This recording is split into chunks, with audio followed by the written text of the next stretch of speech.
नमस्कार। बिहार की राजनीति में आजकल एक नाम काफी सुनने में आ रहा है, जनसुराज। जी हाँ, प्रशांत किशोर ने इसे शुरू किया है। बिल्कुल, हमारे पास इससे जुड़े कुछ नोट्स हैं जिनका टाइटल है जनसुराज, बिहार में राजनीतिक पहल और सुधार।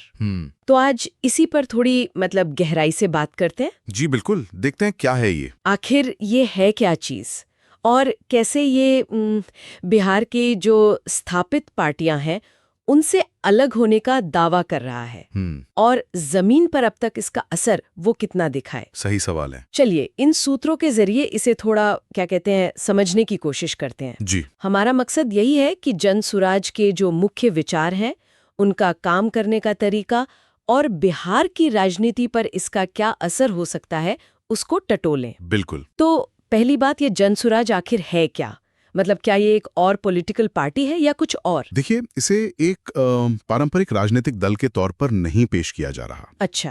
हाँ, वो इसे एक जन आंदोलन कह रहे हैं। प्रशांत किशोर का कहना है कि इसका मकसद बिहार की राजनीति और गवर्नेंस में बुनियादी सुधार लाना है। बुनियादी सुधार जैसे कि दिलचस्प बात यह है कि ये सीधे तौर पर बिहार की उन, आप कह सकती हैं, पुरानी और बड़ी समस्याओं पर निशाना साध रहा है जिनसे लोग परेशान हैं। कौन सी समस्याएं? जैसे भ्रष्टाचार हो गया, शिक्षा और स्वास्थ्य सेवाओं की जो बुरी हालत है, और सबसे अहम जो दशकों से हावी है बिहार में, जाति आधारित राजनीति। हाँ, ये तो बहुत गहरे मुद्दे हैं।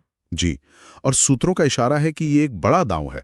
सवाल यह है कि क्या लोग इन मुद्दों पर पुरानी राजनीतिक समीकरणों से ऊपर उठकर सोचेंगे?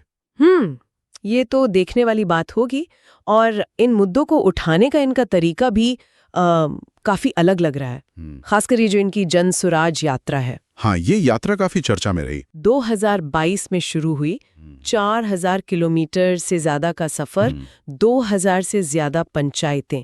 ये आंकड़े तो वाकई जमीनी स्तर पर उतरने की कहानी कहते हैं। बिल्कुल, और ये सिर्फ क्या कहते हैं, घूमने वाली यात्रा नहीं थी। अच्छा। सूत्रों के अनुसार इसका असली मकसद था लोगों की समस्याओं को सीधे, बिना किसी फिल्टर के सुनना। डायरेक्ट लोगों से। हाँ, गांव-गांव जाकर जमीनी हकीकत समझना और वहीं से स्थानीय नेतृत्व को पहचानना, उन्हें आगे लाना। अच्छा, लीडरशिप भी वहीं से ढूंढना। जी, कोशिश एक ऐसी राजनीतिक प्रक्रिया की नींव रखने की है जो ज्यादा पारदर्शी हो, ज्यादा जवाबदेह हो। ये पारंपरिक ऊपर से फरमान वाली राजनीति से हटकर नीचे से आवाज को महत्व देने का प्रयास है, ऐसा वो कहते हैं। इसी से जुड़ा इनका एक और अनोखा दावा सुनने में आता है कि नीतियां बंद कमरों में नहीं बनेंगी। हाँ, बल्कि जनता की राय से तय होंगी। जी। इसके लिए पंचायत, प्रखंड और जिला स्तर पर स्थानीय प्रतिनिधि चुनने की बात भी कही गई है। और साथ ही राजनीति में नए, पढ़े लिखे, साफ छवि वाले युवा चेहरों को लाने पर भी जोर है।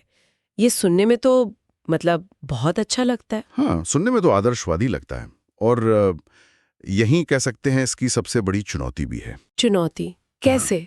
सवाल ये उठता है कि क्या जमीनी स्तर से नीति निर्माण की ये प्रक्रिया व्यावहारिक रूप ले पाएगी? प्रैक्टिकल है या नहीं? हाँ, क्या ये स्थापित राजनीतिक ढांचों और जो तौर तरीके चले आ रहे हैं उनके बीच टिक पाएगी? सही बात है। युवा नेतृत्व को बढ़ावा देना बेशक एक अच्छी सोच है, एक सकारात्मक कदम है, लेकिन जैसा कि सूत्र भी इशारा करते हैं, बिहार की जो जटिल राजनीति है उसमें नए चेहरों के लिए जगह बनाना और उन्हें प्रभावी भूमिका दिलाना, हाँ, वो आसान नहीं होता। इसमें केवल इच्छा शक्ति नहीं बल्कि संगठनात्मक ताकत और संसाधन वो भी बहुत चाहिए होते हैं। सही कहा। तो कब सवाल ये उठता है कि 2025 तक की स्थिति क्या है? क्या जमीन पर कुछ बदला है, कुछ असर दिख रहा है? देखिए, जो जानकारी उपलब्ध है उसके मुताबिक जनसुराज ने अब तक कोई बड़ी चुनावी सफलता हासिल नहीं की है। अच्छा। लेकिन ये भी सच है कि इनका संगठन धीरे धीरे गांव-गांव तक अपनी पहुंच बना रहा है। संगठन फैल रहा है जी, सोशल मीडिया पर भी इनकी उपस्थिति काफी मजबूत है, काफी एक्टिव है वहां।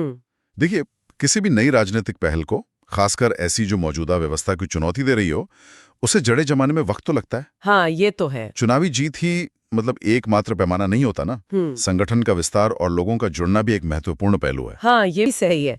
तो कुल मिलाकर देखें तो जनसुराज बिहार में बदलाव लाने की एक, कह सकते हैं, महत्वाकांक्षी कोशिश नजर आती है। जी, महत्वाकांक्षी तो है। इसका फोकस सीधे संवाद पर है, भ्रष्टाचार के विरोध पर और नए नेतृत्व को उभारने पर है।